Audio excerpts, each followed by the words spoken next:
Sejam bem-vindos e bem-vindas a essa quarta mesa do 19º Congresso de Filosofia do PPGF da PUC Paraná. Esse é o segundo dia do evento, estamos discutindo da questão da tecnologia. Nosso convidado nessa mesa é o professor Feenberg, a quem agradeço por aceitar nosso convite. Então, bem-vindo, professor.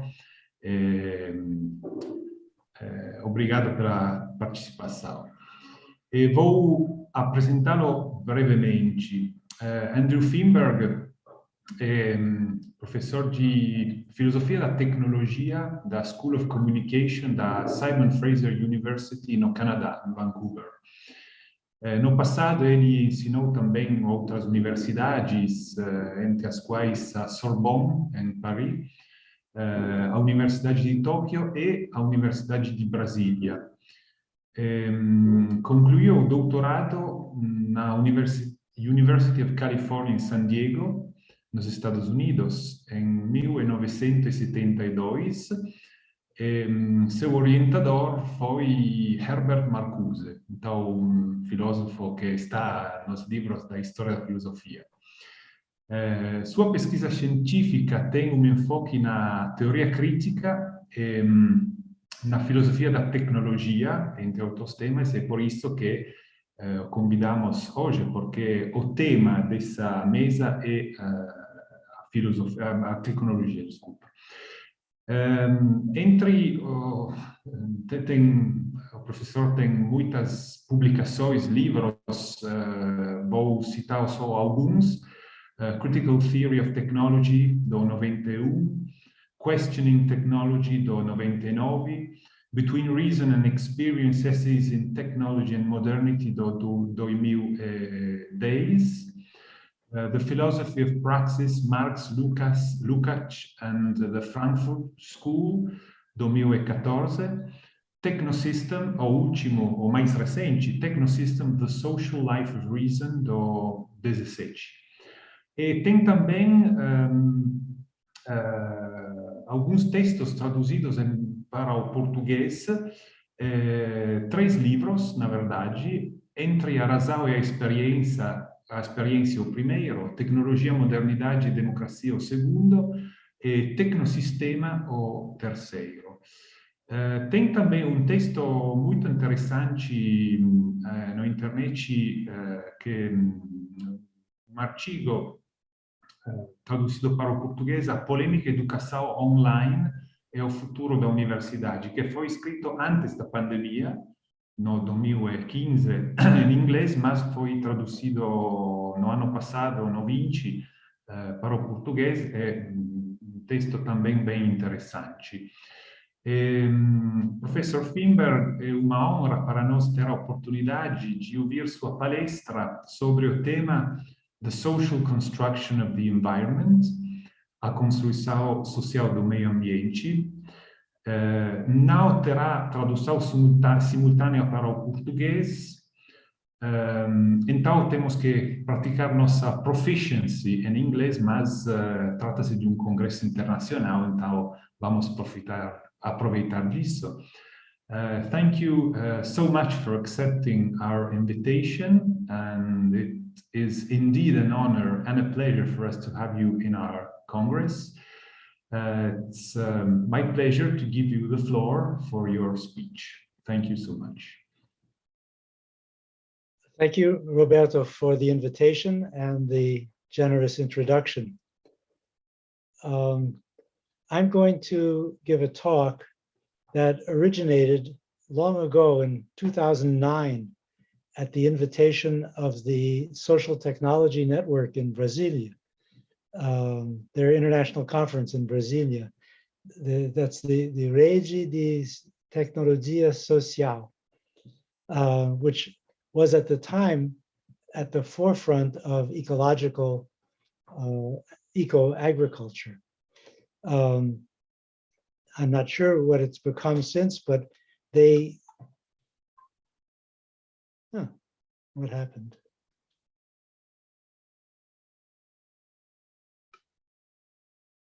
Sorry. So the talk, of course, is very different from the version of so long ago. I've made many changes and evolved it in many ways. But I wanted you to know that that is its Brazilian origin. Now I'm going to share slides with you.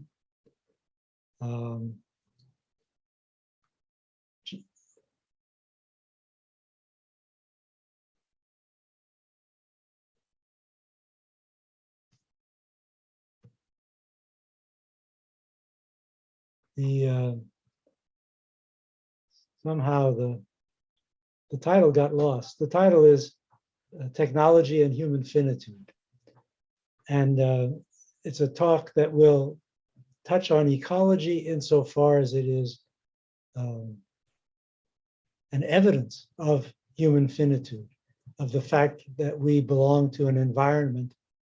We're not gods on the outside looking in, but are part of the world in which we live. Now, finitude is an ethical theme that goes way back. It's in the Bible. Remember the golden calf? The Jews were told not to create an idol. An idol, in other words, that would represent their power to create and control the gods themselves. So as creative features, created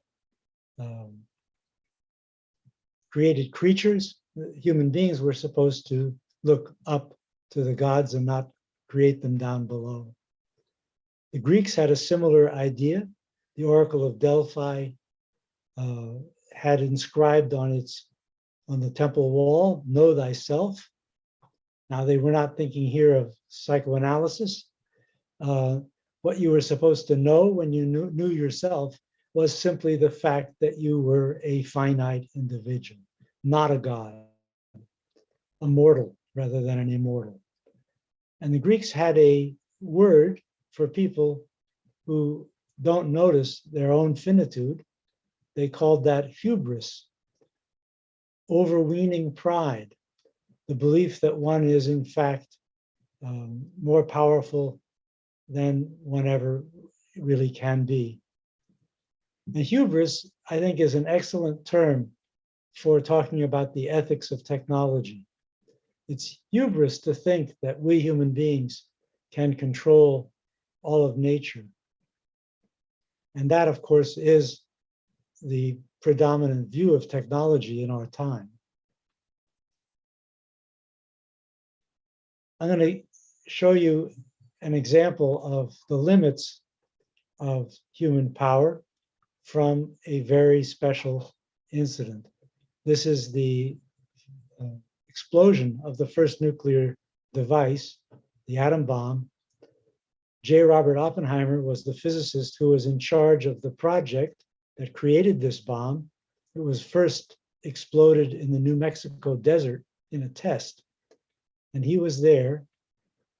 And when he saw the explosion, he was so impressed that a phrase came to his mind from the Hindu scriptures that he had been studying at the time. And the phrase was, "I am become death, the shatterer of worlds." Now, this is a phrase, I think it's in the Bhagavad Gita, spoken by Shiva, who is the god of destruction.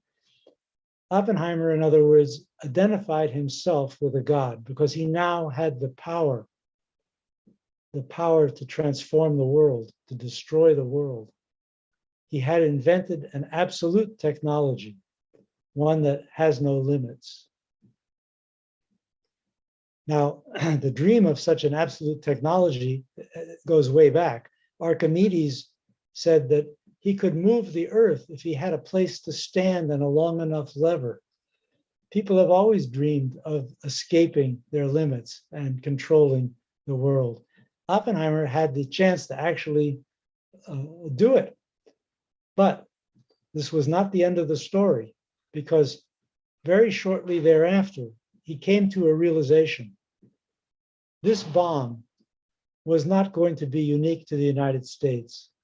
He had studied in Germany And there he had met a lot of Russian scientists, young science students like himself, and they went back to Russia. And he knew how smart they were. He knew they could do the same thing. So actually, he was not in charge. Something was going to happen that he couldn't control. He asked the United States government to negotiate disarmament with the Russians before the Russians even had a bomb, because he knew they would soon have one. So what had he done? He'd launched something that he couldn't control, like the sorcerer's apprentice in the story. You know, the sorcerer leaves his apprentice behind as he goes off on a trip, and he says, "Clean up the place." And the sorcerer has heard a few spells, so he tells the broom to do all the work itself, and the broom then multiplies into many brooms, and it pours water everywhere, and the whole place is being destroyed. And the sorcerer realizes that he doesn't have the formula to stop the broom. He only has the formula to start it. And this is exactly what happened to Oppenheimer. He could start the process, but he couldn't stop it. Well, the US tried to negotiate with the Russians, but very disingenuously and unsuccessfully. And so we now have a world in which there are many nuclear powers and a risk of nuclear war. That was not Oppenheimer's original intent, but that's what he got. Why? Because hubris goes before the fall, it's said in the Bible. Okay, so I'm going to continue this theme in 3 parts. I'm going to talk about ontology, technology, and ontology. And this has to do with what we are. That's really the meaning of ontology, is what is. And then epistemology, what we can know. And that, of course, is critical to our understanding of technology, because it's all based today on knowledge, on scientific and technical knowledge, encoded in textbooks, taught to students, referred to and used by people in corporations and governments. And then thirdly, we'll talk about democracy, the politics of technology. So let me begin with the ontological question. And I'm going to start with an analogy, a Newtonian analogy. You know what the third law of motion says, right? It's Newton's third law says, for every action, there is an equal and opposite reaction. Well, he was thinking of things like the movement of the planets or billiard balls on a billiard table. You strike one ball, it hits another ball, that ball then goes off on an equal and opposite reaction from the first. Well, this is about the kinetics of physical objects, but we could use Newton's law as a metaphor to human relations. Human beings have similar experience. If you're nice to people, they tend to be nice to you. There's an equal and opposite reaction. If you get angry at them, they usually react by getting angry at you. Again, an equal and opposite reaction. And so human relations conform to a great extent to this Newtonian metaphor. And there's a reason for this. It has to do again with human finitude. Because we are finite, we can only act on a system to which we ourselves belong. Any action we take comes back to us because it will affect the system in which we ourselves are situated. So this is a fundamental definition of finitude, that the finite being belongs to a system, is not outside the system, acting on it from the outside, but belongs to it necessarily. And so the actions return to the subject, the actor. I think in California, there's an expression for this, what goes around comes around. Okay, you can't expect there to be no feedback from your own actions on the world because you belong to the world. So I call this the paradox of action. In acting, we become the object of action.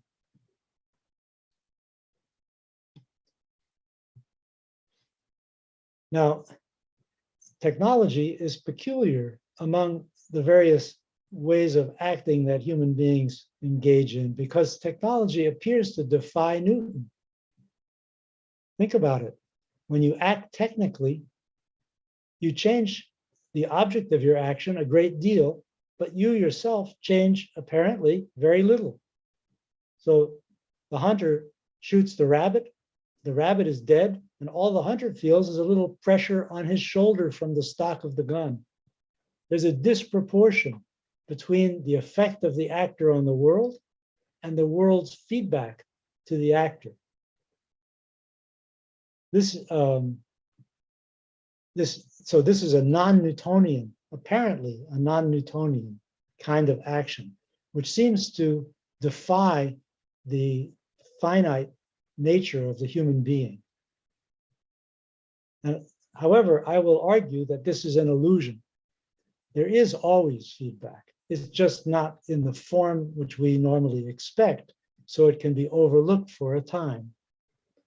And I call the tendency to overlook that feedback, to systematically discount it, the technical illusion.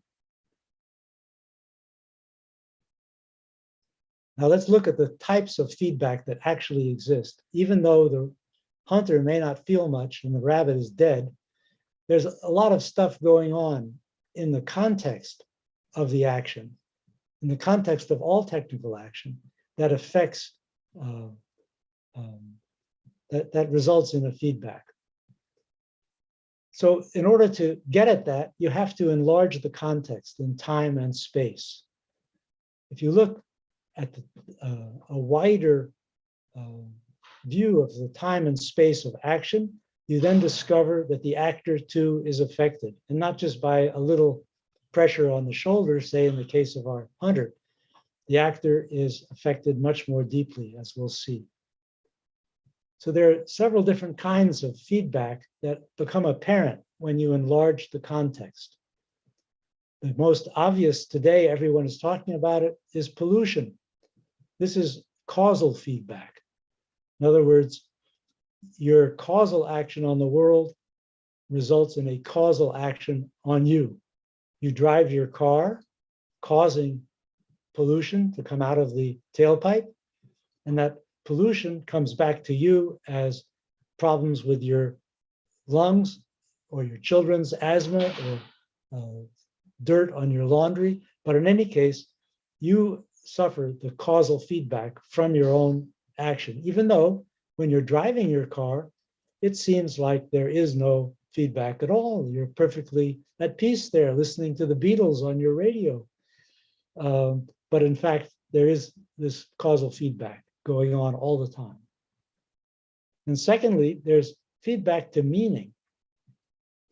Things change their meaning in relation to technology.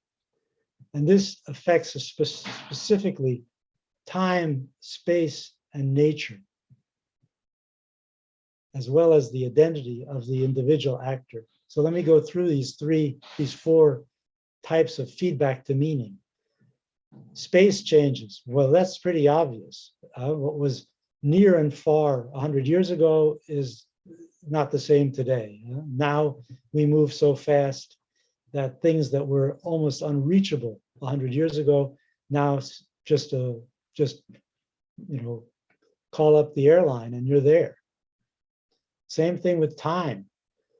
Time has changed because we now have a great deal more control over the present. Of course, we don't have a great deal of control over the future, as we're finding out with climate change, but we certainly have made a great many things predictable in our immediate environment. And nature too changes. The meaning of nature changes. Think of the sonograph, which allows parents to find out the condition of the child before it's born, or tests of genetic tests, which allow parents to find out if the child has a genetic defect before it's born. This makes it possible to abort a fetus in full knowledge of the reasons for doing so, something that was not possible in the past. And even if you choose not to do this, you don't want to know the sex of your child before it's born. You don't want to know if the child might have a genetic defect. Even then, the refusal to use the technology is already an act in which nature has somehow been changed from, the decision of God, a fate, to a human doing. And then finally, there's identity, another type of meaning which is altered by technology. That hunter I was talking about becomes a hunter when he uses his gun. His identity is altered by his action. And this is generally true in professional circumstances. People are called by the name of their profession. They're a truck driver, they're a professor, whatever. And all of these activities depend on technology. So your identity is contingent on the technologies that you use. You are, in fact, what you do. Now, the most extreme version of this transformation of what we are and what the world is by technology is summed up in the concept of world object. This is a concept introduced by the French philosopher Michel Serres. Serres argued that we now are creating objects on a world scale. And he could use nuclear weapons as an example. Today, of course, at the time when he made up this concept, I guess he thought this was the first world object.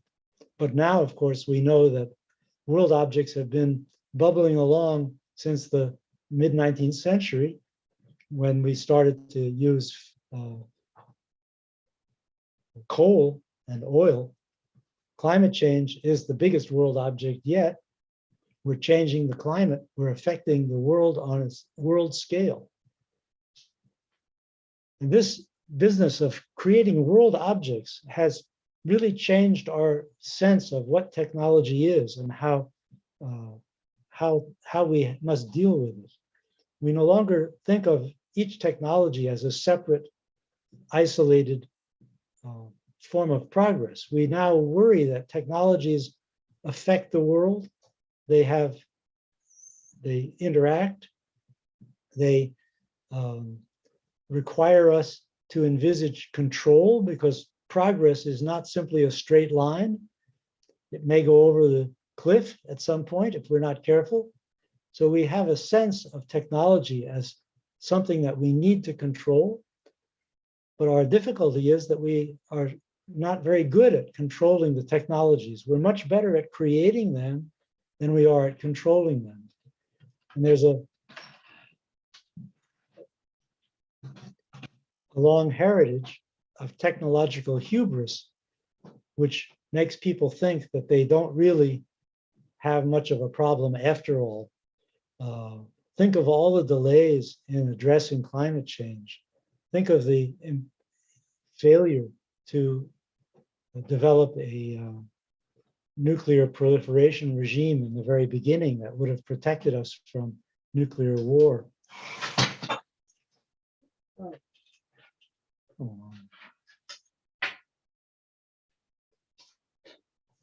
little interference here. So the technological hubris that we inherit from the 18th and 19th centuries, when people thought they could command nature without being affected by their own effect on nature, that hubris still persists and makes it very difficult for us to control our own control. Now I want to turn to the second part, which has to do with knowledge, with epistemology. And I think the most plausible ideas about epistemology are fallibilist. By fallibilism, we mean that all of our knowledge is subject to error. This is epistemological finitude. We don't have the perfect knowledge of God. We have only the imperfect knowledge of man, and human knowledge evolves in history. It is not ever once and for all. And that evolution brings us to realize the errors of the past, but it also brings us to realize that our own knowledge today may appear as an error in the future. So is this skepticism? Well, not quite. Skepticism says we cannot know. Fallibilism says we can know, but our knowledge is uncertain. And it points to the sources of error that we can try and overcome, but of course, knowing that ultimately we cannot finally overcome them. And the two big sources of error are tradition, the things we take for granted that we get from the past, and interests, which influence, bias our thinking and make us tend to accept errors for truth because it's convenient for us to do so. Now, this fallibilism has a special relevance to the problem of design. All of our technologies are designed, and they're designed by people. And those people are educated in technical disciplines, engineering, for example. Those disciplines are pretty good. Otherwise, the technologies wouldn't work. The bridges would all fall down, the cars would stop running, and so on. But there's always more to what's going on than is encoded successfully in the technical disciplines. Technology itself is always more than technical. It belongs in a social context. And the designs that are considered successful technically are also successful socially. They fit into a social world. So for example, let's take the automobile. There are many ways of getting around. There are many ways of using engines to get around, many ways of using wheels. Well, we've chosen a particular way that results in automobiles clogging our streets. These automobiles have status value for the people who own them. They connote independence. There's many social aspects to the ownership of an automobile that make it an attractive technology, even though increasingly it's hard to get around in an automobile because there are too many of them. So you can see that the automobile is not just a set of causal mechanisms that are laid out in the engineering discipline that studies automobiles. They're also social phenomena with social effects and social purposes. Designs, in other words, correspond to a social world, and that can lead to bias. Now, let me go back a second here, because I want to talk about a particular kinds of bias that we should be aware of when we think about technology. You know, there's a tendency to think of technologies as like science. They're just based on truth. But there's so many different ways of doing every technical operation that you can't stop short at saying, well, it works, so it must be good. It's a good technology because it works. Well, there could be a dozen other things that work just as well for the same purpose, but would have different effects, different implications. So bias enters in the choice between the many different possible ways of designing the technology. But this is obvious at the level of technical systems. The city has to have a transportation system, but which transportation system? Well, it could be cars, could be trams, buses, bicycles. All of these are possible ways for people to move around in the city. But one has been chosen as the privileged one. And that one, the automobile in most cities, there must be reasons why it was chosen, but those reasons are not themselves technical. There's no technical superiority that you can point to. There are different ways of evaluating technologies. So for example, if your main interest is that people be able to individually choose their destination at their own time of their own convenience, maybe the automobile looks best. But if your concern is for the quality of the air in the city and the health of the people who live in it, then you might choose trams. So the criteria by which technologies are chosen, and that includes also the design of particular technologies as well as social the systems of technologies, those criteria are social. They're not technical. And they can be very different. And design enters, bias enters into design in many different ways. For example, it can enter through tradition, sometimes without people even being aware of it. I give you the example of sidewalk ramps. Why do we have sidewalk ramps today? Well, because at some point in the past, people with disabilities in wheelchairs asked for more mobility. Before that, sidewalk ramps did not exist or hardly existed. The curbs were set at the same height all the way around, even at the intersections. So people in wheelchairs could hardly move around. Well, what's the reason for this? Certainly not a prejudice against people with disabilities, but simply the tradition of sidewalk construction. And then it changed. And such changes happen all the time because technologies are very flexible and they are relative to changing social contexts. Okay, so there's a more fundamental problem with technology. Technologies are based on natural objects that are transformed and turned into useful things by a design. In order to get a technology to become, in order to get a natural object to become useful, we have to take it out of its original context. We have to decontextualize it. So consider we want paper.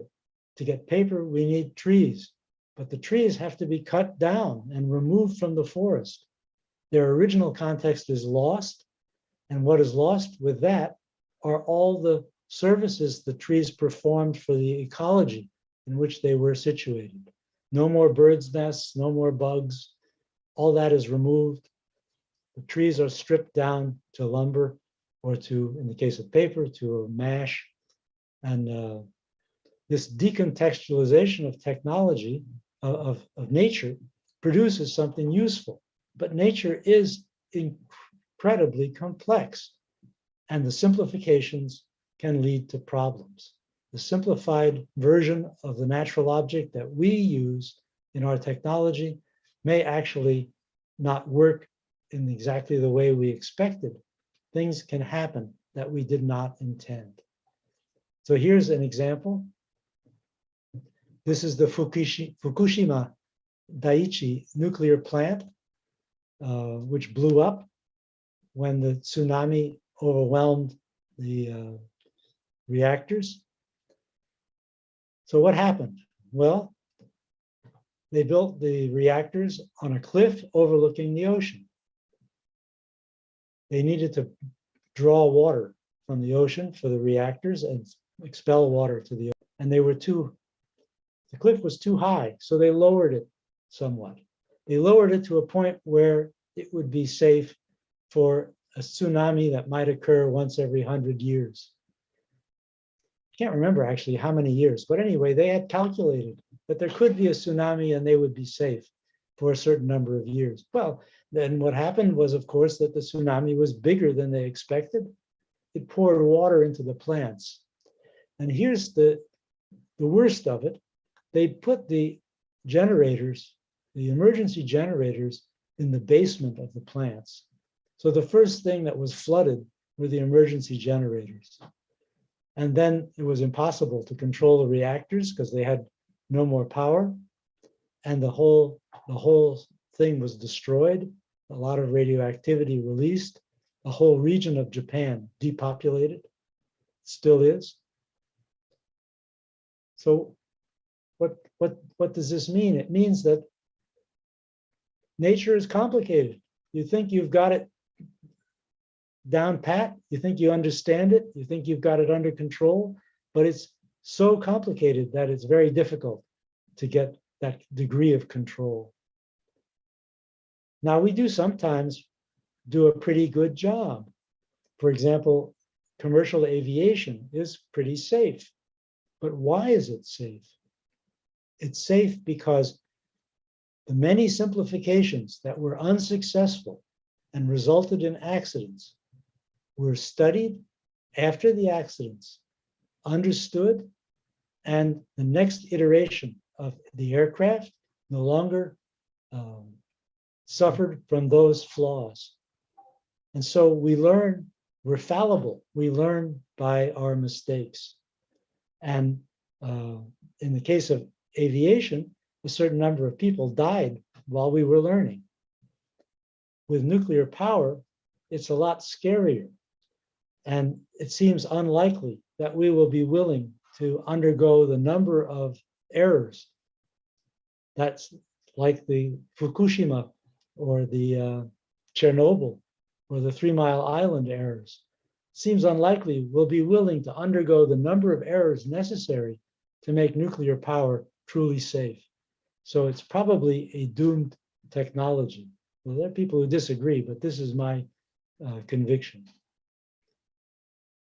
So the point is that in order to make technologies, we have to simplify nature. But when we simplify nature, we create possible errors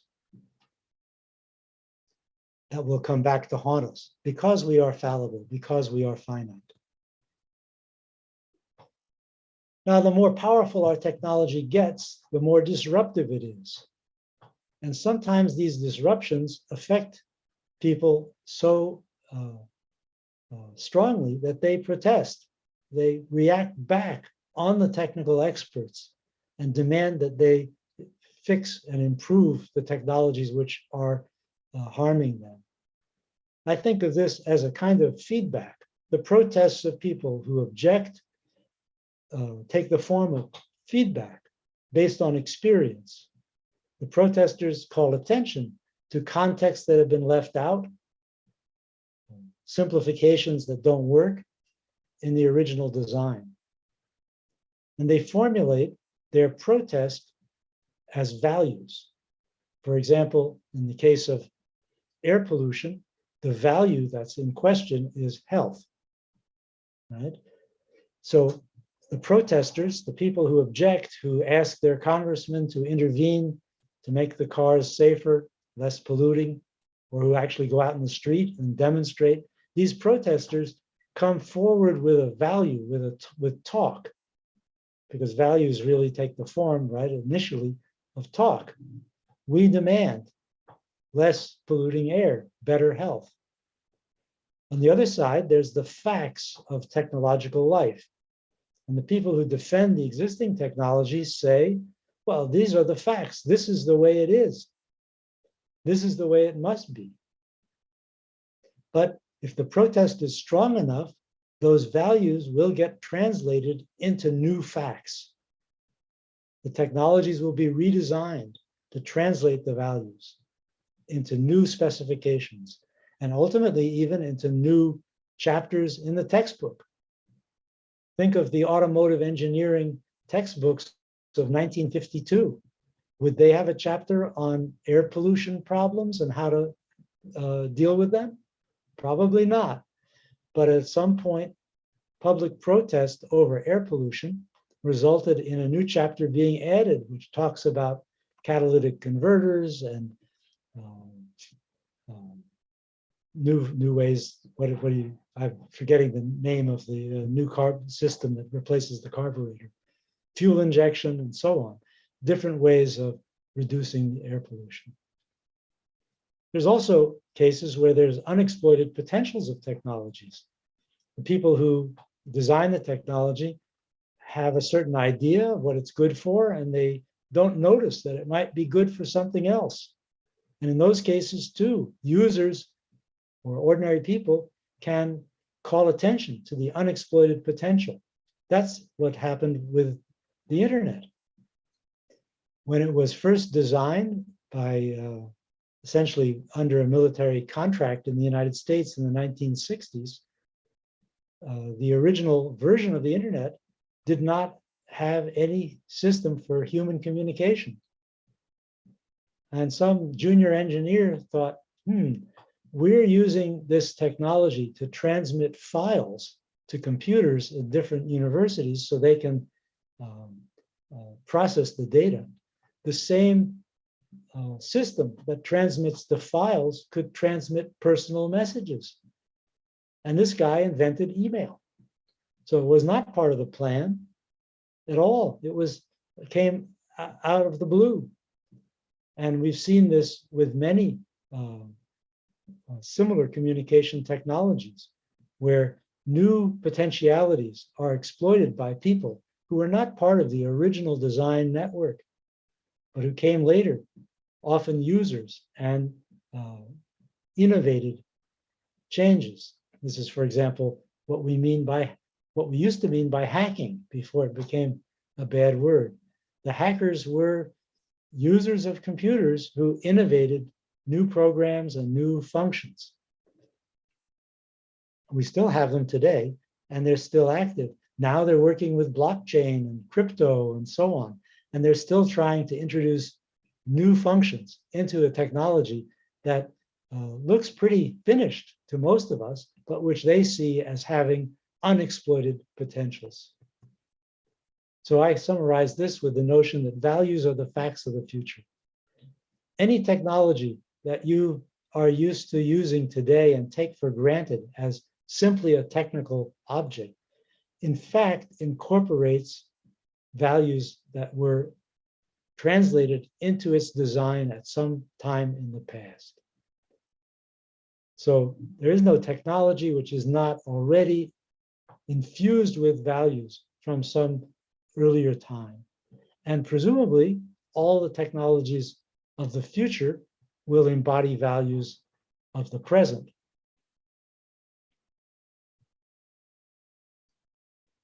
Okay, so this leads me to some considerations about that will lead us to that will help us to think about technology and democracy. When you think about social groups, societies, we tend to think in terms of people. They're citizens of Brazil. There's a certain number of them. They live in certain places. We don't generally, in our initial thinking about the population of a country like Brazil, think about the fact that they can only be called the population of Brazil because of the technologies that unite them. I mean, there was a time when there were thousands of small tribes in Brazil and no Brazil, because there was no way for those tribal peoples to interact over long distances. But now there can be a Brazil because there are means, technical means, of conquering the vast distances between Curitiba and Rio. And these technical means are the essential mediation that enable the social group called the citizens of Brazil to exist. Without those technical mediations, no groups. Now, this has a consequence. Because technical mediations are involved, people are essentially bound up with technology.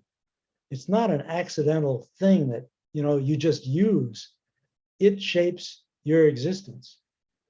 You are part of the technical system. Of course, you're a special part. You're not just a component, although I guess there are people who would like us to function as just the same way gears and levers function. They run the internet now, but in practice, we are in fact very different from the parts of the technical system because we can make decisions. We're not just a function of design. However, we are inseparable from these technologies. The only way we can get rid of some of them is to adopt others. We are technical beings by our very nature. Now, these technical involvements that are essential to our lives grant us specific interests. As a member of a group that is mediated by technology, we have interests that flow from that involvement. So, for example, you take the bus. That makes you a bus rider. That's a certain kind of person with an interest. And your interest, for example, is in better buses. It's in buses that run on time. It's in less traffic blocking the buses from getting where they're supposed to go. Maybe you have an interest in a special corridor just for buses, so you can get around the traffic jams. You have interests as a bus rider. That's your identity as a person who uses the bus, and you have interests as such. So the original discovery of this peculiar nature of interest in a technical society goes back to the early 19th century, when workers discovered that as factory workers, they had specific interests in safety, interests in the time, the length of the workday, and so on. These interests arose from their condition as factory workers. Had they not been factory workers, they would never have had an interest, say, in the safety of mechanical equipment that they would never have even seen or known about. So this is the foundation on which the protests that I talked about earlier are based. It's because we live in the city and use cars that we have an interest in diminishing the air pollution they cause. We can generalize this. Social actors generally intervene to modify the technologies that shape their own way of life, their own position in society. And this is called the co-construction of technology and society in the discipline of science and technology studies. Co-construction because we construct technologies, and technologies then in turn influence us, they construct us. And out of that co-construction comes a dynamic. It's a dynamic of transformation, of change, in part stimulated by innovation in the technical disciplines, in part stimulated by social actors, users, victims of technology, intervening in the life of technology and making changes. Now, I have a nice way of illustrating this that I want to show you. It's a drawing by a famous printmaker named Escher, a Swiss printmaker. And it's analyzed in a book by Douglas Hofstadter in a way that's relevant to my argument here. Hofstadter introduced something he called the strange loop. The strange loop is a system in which the top of a logical hierarchy ends up at the bottom and the bottom ends up at the top. And you can see this in drawing hands, this famous Escher print. If you think of the hand that draws as at the top of a hierarchy and the hand that is drawn as at the bottom, then you can see what's happening here. The hand at the top is drawing the hand at the bottom, but the hand at the bottom is drawing the hand at the top. So the bottom becomes the top and the top becomes the bottom. And Hofstadter called this an entangled hierarchy or a strange loop. It's a loop, as you can see, because the hands form a loop, but it's strange because of this entangled hierarchy that constitutes it. Okay, so I can give you here an example of a reflexive paradox, which illustrates the strangeness of a strange loop. Take the case of a sentence like this sentence is false.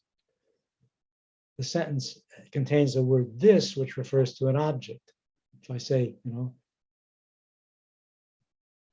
this sandwich is mine, I'm pointing at the sandwich. It's something different from me. It's an object out there. But in this case, this sentence is false reports to itself. It reports to the sentence, which it is. Well, if this sentence is false, that's its object, then the object is false. And the sentence is false if it's true, and it's true if it's false. So this is a logical form of the paradox that Escher has constructed with his drawing hands. Okay, now I think of the strange loop as in fact the very image of democracy.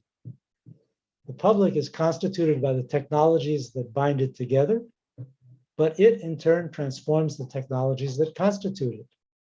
So the rulers, the technologies that rule, are ruled by the people they rule who come back and transform them. In 1791, the French revolutionary Saint-Just said the people is a submissive monarch and a ruling subject. So here's the paradox of democracy. The rulers rule. The people create their rulers and are ruled by them. So what we have with technology today is an extension of this democratic paradox. The public sphere now includes technology. I mean, we were used to it with law, right? We figured, okay, we're the people, our decisions result in the laws being made by our representatives, and then we have to obey those laws. So we're a submissive monarch and we're ruled by the monarchy that we've created. So that we're used to. But now it extends to the public sphere, extends to technology as well, where we create and then we transform the technologies that in turn control us. Okay, well, we're reaching the end here. The conquest of nature was the great myth of the technical illusion. It, in fact, corresponds exactly to something that Hofstadter introduces in his theory of the strange loop, which he calls the inviolate level. Hofstadter argues that for there to be a strange loop, there must be an actor who is not part of the system of the strange loop, who's on the outside and creates it. So you can see what he means. Escher's drawing hands only exists because Escher is outside the drawing hands. He's not drawn by anybody. He's just there, and he draws the drawing hands.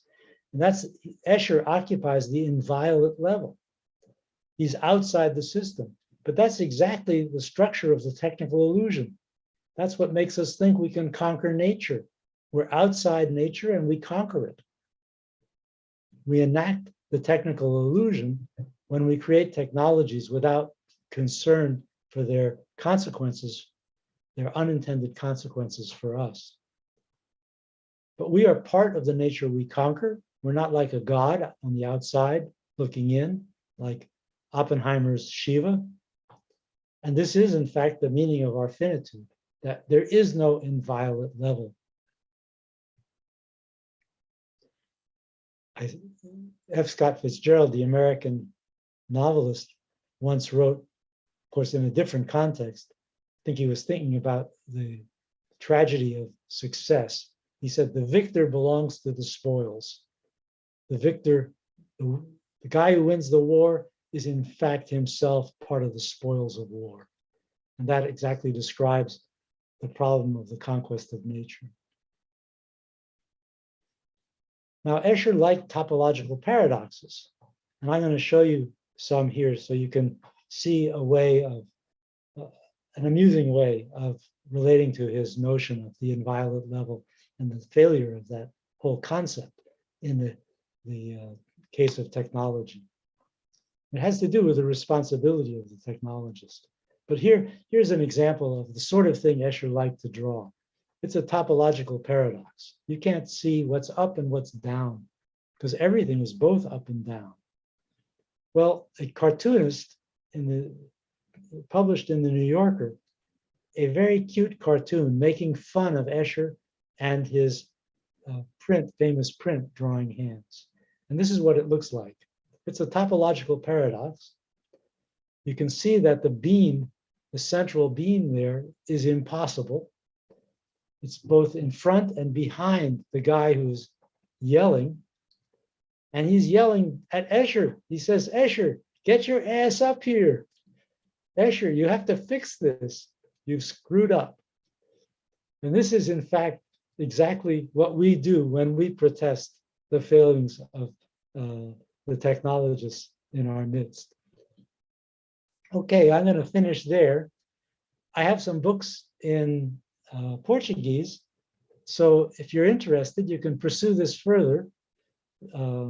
There's 3 of them published by Inovatec, and I think they're available on Amazon or perhaps in some particularly sophisticated bookstores. So I'm going to end there, and I guess there's time for some questions.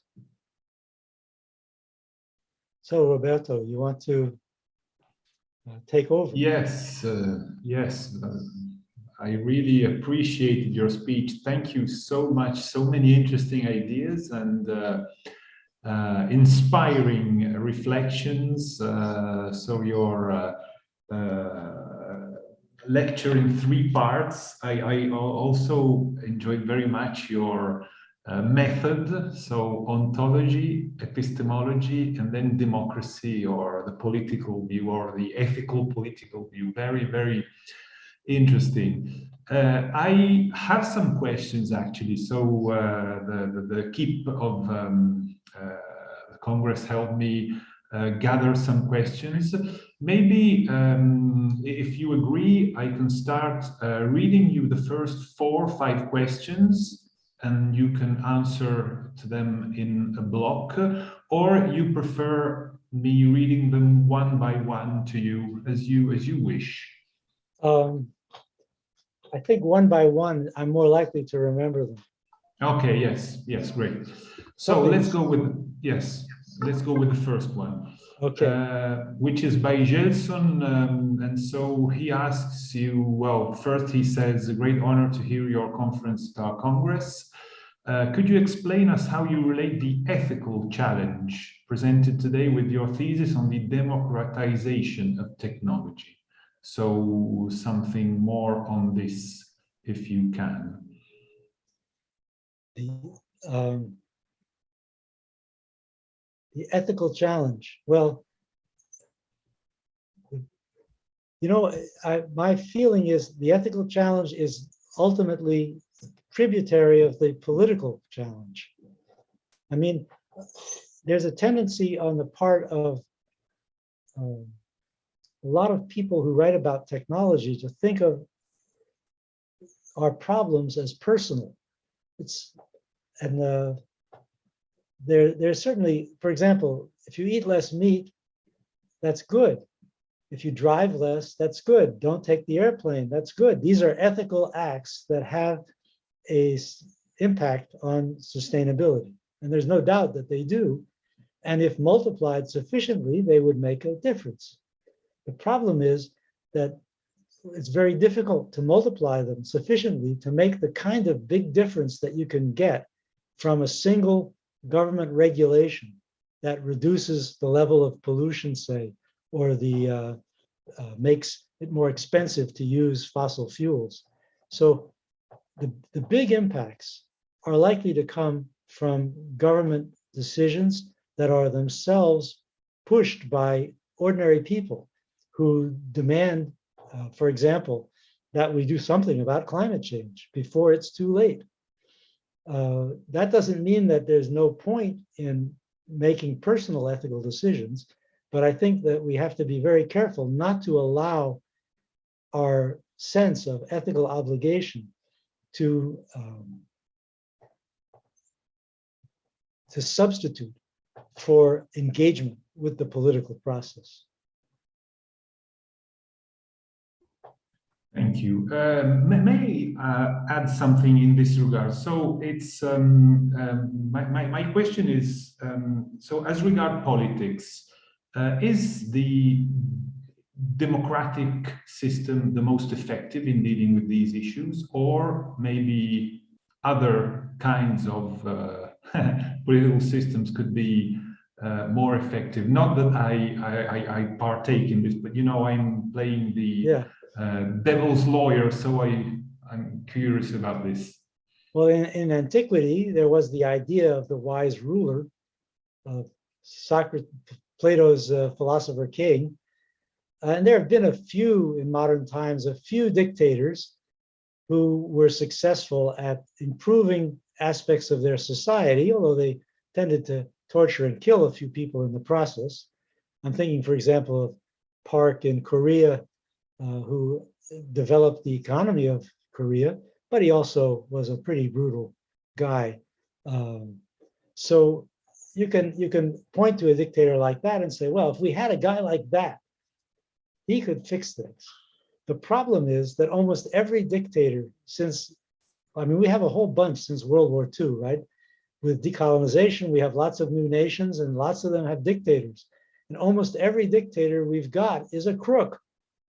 They're not interested in solving the fundamental problems of their society. They're interested in ripping off. They take money out of the system, put it in overseas accounts somewhere, and the banking system, the world banking system, is happy to have the money. And their societies, meanwhile, disintegrate. So, you know, it's said that democracy is the worst system except for all the others. I'm afraid that if we cannot rely on the population's rational understanding of their own interests, then we will be in much worse shape, because the kind of populist movements that, you know, against vaccinations, against climate change and so on, these crazy populist movements that do not respond to the rational interests that we all share are very destructive, and dictators are not likely to do any better. In fact, they're likely to do worse. So I think we're stuck. Either people become rational enough and have enough opportunity to express their will in a democracy, or we're screwed. It's the end of civilization. Yes, basically. So the core is a belief somehow in. Yeah. Okay, thank you. So let's go on to the second question by André Luis Ramos Lino. In your opinion, can the individual and collective conception of space-time in the symbolic representation of the environment nourish pro-environmental and/or degrading decision-making? Could you repeat? Yeah. Didn't quite get it. Can the individual and collective conception of space-time in the symbolic representation of the environment nourish pro-environmental and/or degrading decision-making? Okay, that's an interesting question. Let me just talk about time, because that's the easiest.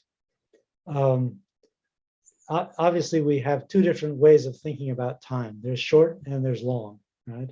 So the short-term way is what leads us to all this environmental destruction. It's because people don't worry about the long term that they engage in actions that are in the long term destructive. If they thought about the long term, they would behave differently in the present. So how do you get from one to the other? The problem, the structural problem that we have as a capitalist society is that the short term is the term that makes sense under capitalist investment decisions. The short term is governed by the interest rate. The time of capitalism is governed by the interest rate. So what's it worth to invest today for a payoff in the future? Well, it's compound interest that will tell you how much. I won't go through the math, but you can figure it out for yourself. I mean, you put money in the bank and you hope to get it out with more value than when you put it in. And it works in reverse too. If you pay for something now, the person who you pay the money to should deliver it now. If they're going to deliver it in 10 years, you don't want to pay as much because you could invest the money instead of giving it to them. And in 10 years, you'd have twice as much money. And then you could buy the thing for the same. So I guess it's complicated to talk about this without a blackboard. But the point is that capitalism relies on a mechanism that measures the value of money in the present, the value of money in the future by what it's worth in the present at the present rate of interest, at the common, a predictable rate of interest. And that results in a bias toward the present so that it's not really worth a lot of our money today to make it possible for our children to live in the world tomorrow. And that's an institutional fact, which can only be overcome by government decisions, which can force investment to take account of the distant future. So time is of the essence of the environmental crisis, but it's a time, there's these two times, and one of them is institutionalized in capitalism, and the other is institutionalized in the state, and they interact in ways that are so far not optimal. We need a lot more state and a lot less capital in order to make this thing work for our children. Thank you so much also for this reply. We have another question by Ricardo Stivao. What do you think about the neoliberal blind faith in technology to solve our problems? Do you think that the same technologies that destroy the world and put us at risk can solve these same problems? Would you say that due to technological hubris and epistemological fallibility, we must limit and regulate the use of these technologies until further knowledge on the consequences? Or should we just ban them out? Well, we can't stop using technology. I think what we have to keep in mind is how flexible we are, not just the technologies, but human beings. I mean, 150 years ago, every middle-class family had domestic servants, but they did not have washing machines. Now there's no more, most people have no domestic servants because the servants would earn as much as they earn. So what we got is washing machines. And we think we're doing just fine with washing machines. Whereas if I imagine a housewife from 150 years ago transported into the present would look around and say, but how can you get along without anyone to help you? Our idea of what is worthwhile, what's important, changes historically, and it changes quite radically. And so it's not that we have to get rid of technology, although I don't think that was really the intent of the questioner. It's more that, that we have to change the technology in conformity with the requirements of a sustainable way of life. And we will change along with that change. It's a double process, a co-construction, so that it's an illusion to think that if people can't drive cars in the future, they will feel impoverished. You know, they're not going to feel impoverished. They're going to think, my God, how could people accept the risk of driving their own car? And they can't, there are accidents and they're not really professionals. How would they know how to do it right? They'll think of us driving cars as crazy. What's wrong with those people? And meanwhile, they'll be traveling around in some other means of transportation invented by us or by our descendants, and feel that they're doing just fine. And I think that's the way to think about what's going to happen, assuming that there is, in fact, an adequate response to the challenges of the technologies we're dealing with today. Thank you again. Further question by Ivan Dos Santos. I think it's quite similar to what you were pointing out now, but anyway, I'll read it. I have read the Brazilian philosopher Álvaro Vieira Pinto, who seems to claim that the concept of technology is very near to the concept of culture.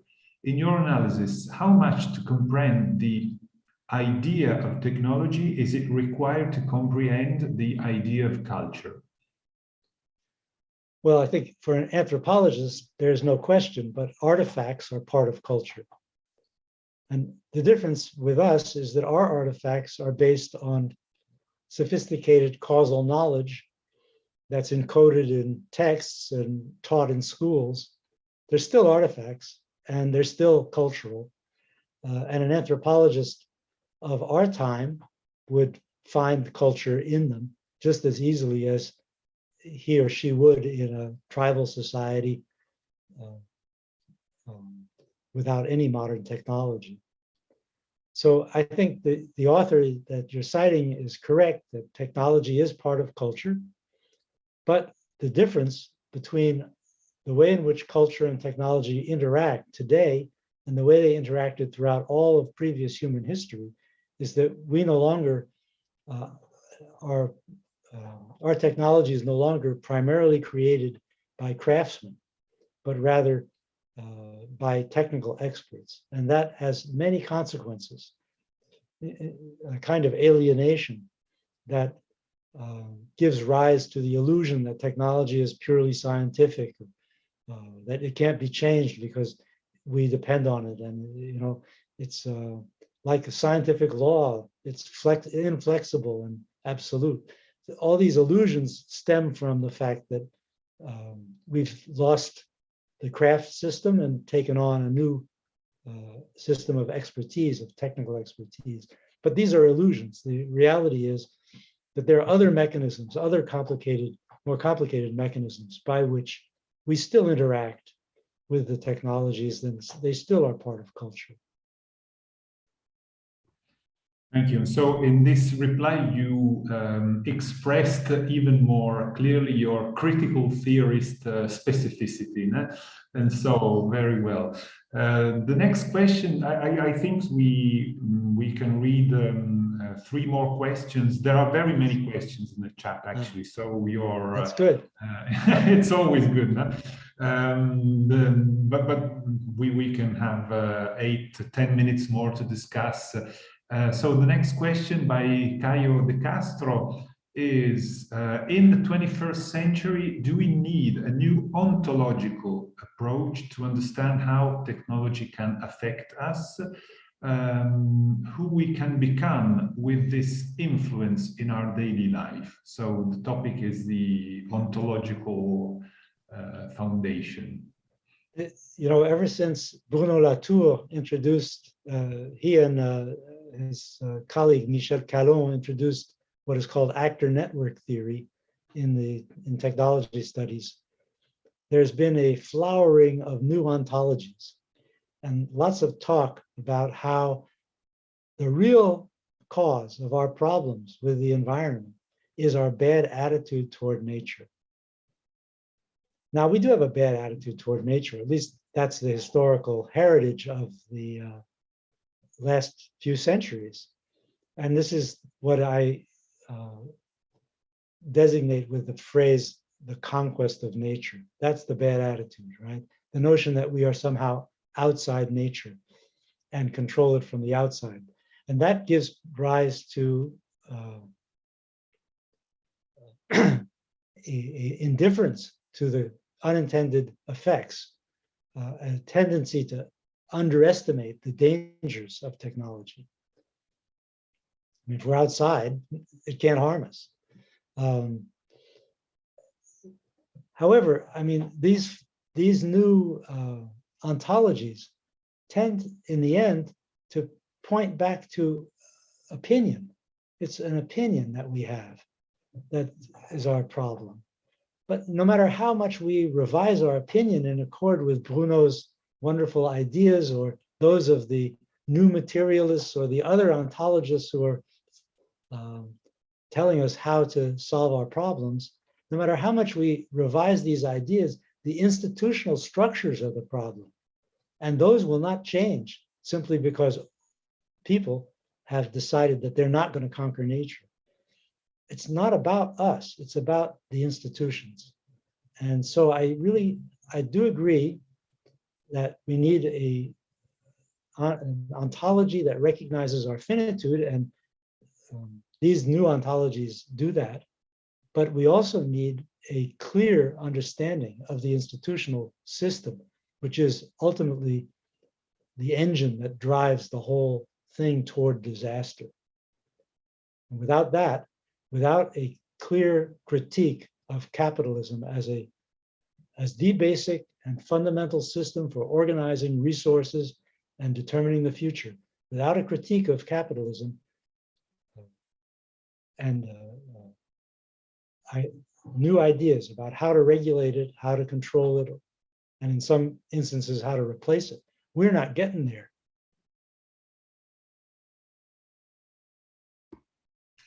The next question is about some perspective, a bottom-up perspective, because Bruno Ortega asks you, do you believe that social media as a part of technology is a public space to be occupied in a democracy? Yes, clearly, I do. Social media are one of the most important public spaces in our societies now. But they are invested by bad actors in a way that was unpredictable 20 years ago. We had no idea when we created these media that they could be used to broadcast propaganda. We thought that we had found a way to escape from the propaganda broadcast by television. We had created the anti-television, but in fact, it took a long time.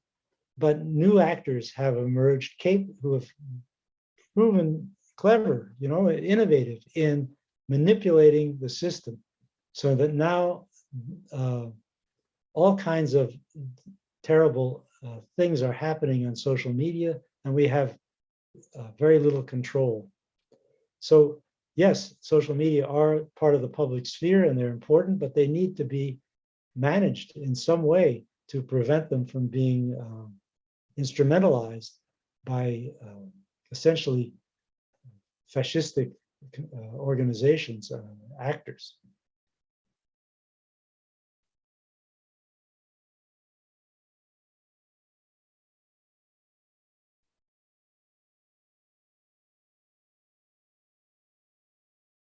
I finished my comment. Roberto, do you have another question? You're muted. Sorry, I was still reading. So, but there's, yes. The other question is by João Paulo Santana. And he asks, he goes back to the nuclear power you were talking.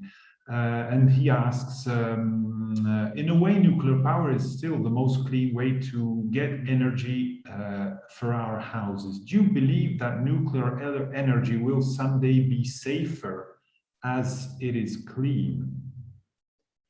Well, of course, nuclear energy is much less polluting than fossil fuels. But unfortunately, the waste product is very dangerous and has an extremely long half-life. Some of these radioactive elements will be around for tens of thousands of years. So I can't see any way of securing anything on planet Earth for tens of thousands of years. So somehow it'll all come bubbling to the surface again. Be better to leave it scattered around the Earth the way it is naturally, where there's not enough of it to cause serious disaster. An occasional little gamma ray comes up from below, but we're pretty safe. But we won't be safe, or our descendants won't be safe when these wastes are no longer protected by advanced modern civilization like ours, capable of storing them safely. So I think it's irresponsible. We have to find, I mean, there are alternatives, as I said earlier, right? There are always alternatives. So although nuclear power is certainly one alternative, there's others, and we should employ those others and do the innovation necessary to make them successful. And forget about nuclear power. It's just too difficult. It's too difficult to make sure the plants are safe. I mean, they're basically giant plumbing operations. And everyone knows that plumbing always leaks. So I don't think there's any easy way to reach the point where you can be confident that one in your backyard is okay. And then there's also the problem of waste, and we really don't know what to do with it. Yeah, so it seems like nuclear power is a sort of a symbol of our hubris, technological hubris, after all. Yeah. So we just simply, we could simply forget it and find an alternative, you say. You know, it was, the nuclear power plant was, first ones were created by people in Chicago during World War II. Leo Szilard was one of the people who invented the nuclear power plant. And he was also one of the people who signed a petition demanding that the US not drop the bomb on Japan. So he was both on both ends of this question. And the scientists who made the atom bomb, I think, had a very powerful compensatory desire to do some good for humanity with the technology they'd invented. So they were quite confident that somehow you could make nuclear power work, and you could have, in fact, they talked about meterless power. With nuclear energy, electricity would be free, the whole world would be enriched by. So, I mean, there were all these illusions that emerged out of the fantasy that a truly evil invention, nuclear weapons, could also have a good side. And we are learning that there is really no good side. So I think our time is up. I really appreciated this, knowing you, even now, not personally yet because of the distance, but compensated by technological means. So it was what you were talking about before. Yes. Thank you so much for your very, very inspiring and rich speech, which provided many ideas and sparkled a lot of questions. I think we will remember your speech in the next days, months, and hopefully years as well. Would you like to address a final remark or a final declaration to our audience? I know there were some questions asking about, please give us an idea, or not a solution, but, you know, an idea to work upon in order to tackle the difficulty in challenging technological and political issues, and in combining the two together. So an advice. Well, I think the activists out there need to act. And that means joining with others in organizations that are concerned about the environment. And many environmental issues are local. So local organizations can be quite effective. As long as you have a democracy and you're not going to be shot for complaining, there is a chance to use those local organizations or join in larger scale protests to have an impact.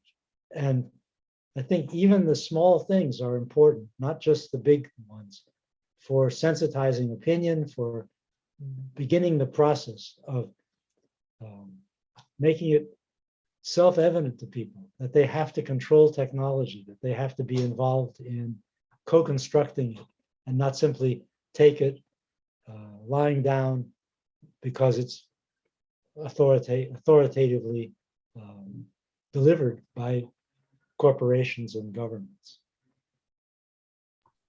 So thank you once again. And I will just conclude in Portuguese again for our followers on the YouTube and on the Congress.